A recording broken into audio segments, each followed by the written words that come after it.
সব দর্শক বন্ধুদের নমস্কার। শুরু করছি একটা অন্যরকম ভিডিও। এই যে রাস্তার ওপর দুটো লাইন টানা আছে দেখছেন, এটা হচ্ছে কর্কটক্রান্তি রেখা বা ট্রপিক অফ ক্যান্সার। ঠান্ডা লাগছে এখানে? এখানে ঠান্ডা লাগছে?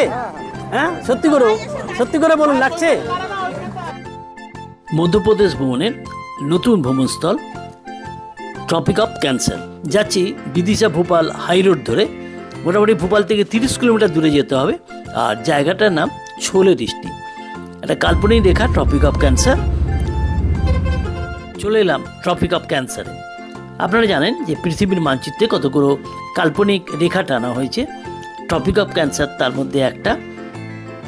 আর এই রেখাটাকে বোঝানোর জন্যে এই রাস্তার উপর দিয়ে প্যারালাল লাইন দেখানো হয়েছে। আপনারা জানেন যে আমাদের পৃথিবী একটু হেলে আছে তার অক্ষরেখা বরাবর, মানে যার ফলে পৃথিবী কী হচ্ছে, সূর্যের দিকে সবসময় হেলে আছে। এই হেলাটা হচ্ছে 23 ডিগ্রি 22 মিনিট 26 সেকেন্ড। তো সবসময় এই কোণে হেলে থাকে, সেটাই আমাদের ট্রপিক অফ ক্যান্সার। আমাদের দেশে ভারতবর্ষে 8টি রাজ্যের মধ্যে দিয়ে ট্রপিক অফ ক্যান্সার গেছে। একটা হচ্ছে গুজরাট, মধ্যপ্রদেশ, রাজস্থান, আর এদিকে হচ্ছে আমাদের ছত্তিশগড়, ঝাড়খণ্ড, পশ্চিমবঙ্গ, ত্রিপুরা এবং মিজোরাম। এই 8টা রাজ্য দিয়ে গেছে এবং আমাদের পশ্চিমবঙ্গে পুরুলিয়া, বাঁকুড়া, বর্ধমান এবং নদিয়া 4টে জায়গার উপর দিয়ে কর্কটক্রান্তি রেখা গেছে। এবার একটা মজার ব্যাপার দেখতে হবে।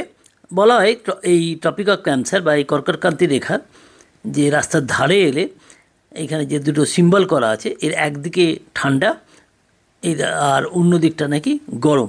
দেখি টেস্ট করে। যে ভদ্রলোক আসছেন, এখানটা কিন্তু গরম। আসুন, এইখানে গরম লাগছে, এদিকে এসে দেখুন তো ঠান্ডা লাগে কিনা। যান, দাঁড়ায় তুলি।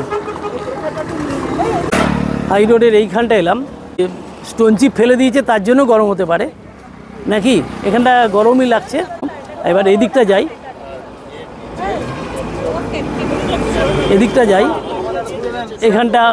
এখানটা ঠান্ডা লাগছে, এটা ঠিকই, কিন্তু ওদিক থেকে হাওয়া আসছে, এটাও ঠিক। আর এদিক থেকে যাই হোক, এই গরম আর এই ঠান্ডা, কর্কটক্রান্তি রেখা এর উপর দিয়ে গেছে। সূর্য এই কাল্পনিক রেখা বরাবর সোজাসুজি লম্বভাবে কিরণ দেয়, তাই এইসব জায়গায় একটু গরমও বেশি হয় কর্কটক্রান্তি রেখার সংলগ্ন এরিয়াতে। প্রতি 41,000 বছর অন্তর এটা এই রেখাটা, কৌণিক রেখাটা 21.5 থেকে 24.5 মধ্যে ঘূর্ণমান হয়। ভোপালের কাছে এই কর্কটক্রান্তি রেখার জায়গাটা আপনারা সাঁচি যাবার পথে পাবেন। সাঁচি দেখে ফেরার পথে এই জায়গা আসতে পারেন, আবার এখানটা দেখেও সাঁচি ভ্রমণ করতে পারেন। আর হাওড়া থেকে ভোপাল আসার তো অনেক ট্রেন আছে, এটা আমি আগের পর্বে বলেছি, ডেসক্রিপশন বক্সে দিচ্ছি, দেখে নেবেন।